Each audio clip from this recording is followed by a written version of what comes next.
नमस्कार, मी सोष्टे गुरुजी. मी आज 2 व्हिडिओ तुम्हाला देत आहे.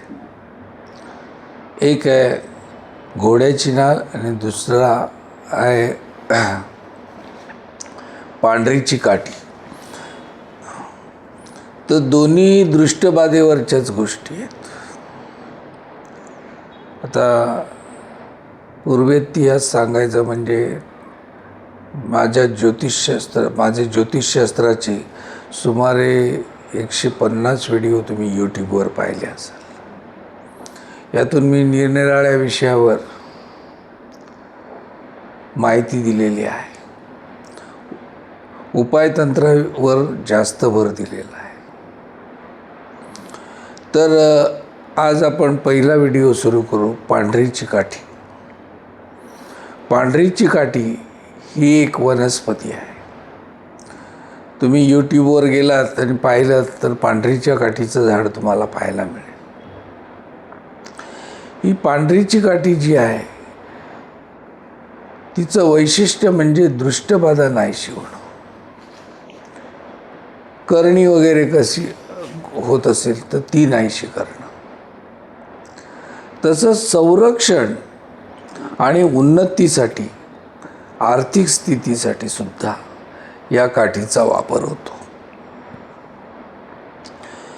मग ह्याचा वापर कसा करायचा हा प्रश्न पडतो. तर पांढरीची काठी सामान्यपणे देवघरात पूजेला लावावी आणि तिची संध्याकाळी रोज आरती करावी किंवा पूजा करावी. हळद कुंकू व्हावं आणि सकाळी सुद्धा पूजा करावी. यामुळे बरेचसे दोष नाहीसे होतात.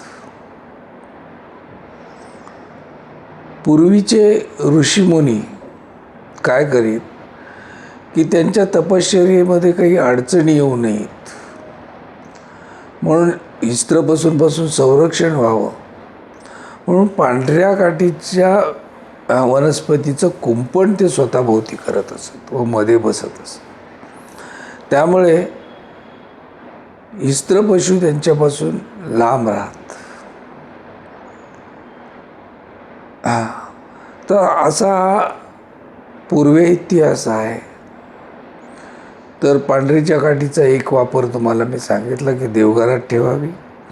आणि दुसरं लहान मुलांचं काय होतं, लहान मुलांना दृष्टबाधा चटकन होते आणि ती इकडे तिकडे खेळत असतात. कधी कधी अवतीभोवतीच्या वातावरणातच दृष्टबाधा निर्माण करणाऱ्या वस्तू गोष्टी असतात. तर अशा वेळी काय करायचं, ही देवपूजेला न लावता ती घराच्या मुख्य दरवाजाच्या मागच्या बाजूला लावा. म्हणजे दृष्टबाधा करणी नाहीशी होते. त्याबरोबर घरातली नकारात्मक ऊर्जा जी निर्माण होते ती नाहीशी होण्यास मदत होते.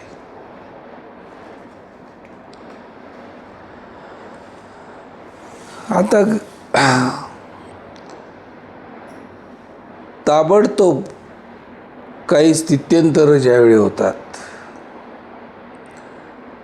त्यावेळी ती बऱ्याचदा दृष्टबाधाच असते. उदाहरणार्थ लहान मुलांच्या अचानक पोटात दुखायला लागणं, अचानक भांडणं निर्माण होणं, या सगळ्या बाबी या या दृष्टबाधेच्या आहे. करणीबाधा ही थोडी वेगळी आहे. तिच्यासाठी काही गोष्टी घटक तयार करून त्यापासून ती केली जाते. पण दृष्टबाधा ही तशी नाही. ही तात्काळ नकारात्मक ऊर्जा ज्याच्याकडे जास्त आहे, मत्सर, मोह, लोभ यात हीच प्रवृत्ती ज्याची आहे त्याच्याकडून दृष्टबाधा लागली जाते, पटकन लागते. तर ही पांढरी चिकाटीचे 2 वापर मी तुम्हाला सांगितले. ते महत्त्वाचे आहे. तुम्ही वापरून पहा, अनुभव घेऊन पहा. ही पांढरी चिकाटी कुठे मिळेल? तर बाजारात पांढरी चिकाटी मिळणं कठीण जातं. कुठले तरी लाकडाचे तुकडे घेऊन याल आणि ते देवासमोर ठेवाल, काही उपयोग होणार नाही. तर पांढरी चिकाटी स्वामी समर्थ मंदिरांमध्ये ठेवली जाते आणि ती खरी असते. ही खरी आहे की खोटी आहे याची आपल्याला कसोटी लावता येते. म्हणजेच पाण्यात टाकल्यानंतर लाकूड तरंगतं, किती मोठं लाकूड असलं. पण पांढरी चिकाटीचं वैशिष्ट्य असं आहे की ते पाण्यात बुडते. म्हणजे ती छोटी काठी पाण्यात बुडाली की समजायचं की ही खरी आहे. आणि तिचा रंग साधारण पांढुरका असतो. एवढ्या गोष्टी लक्षात ठेवल्या तरी चालेल. आणि दत्त मंदिरात म्हणजे साधारण बघा, काठी अशी असते, ही पांढरीची काठी. ही सगळ्यात लहान काठी आहे. 250-300 रुपयाला स्वामी समर्थ मंदिरात मिळते.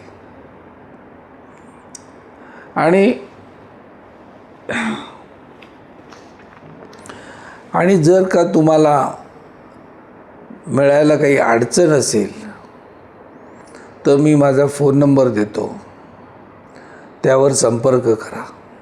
9833839020. पुन्हा ऐका, 9833839020. आता या नंबरवर संपर्क साधा, तुम्हाला मार्गदर्शन होईल.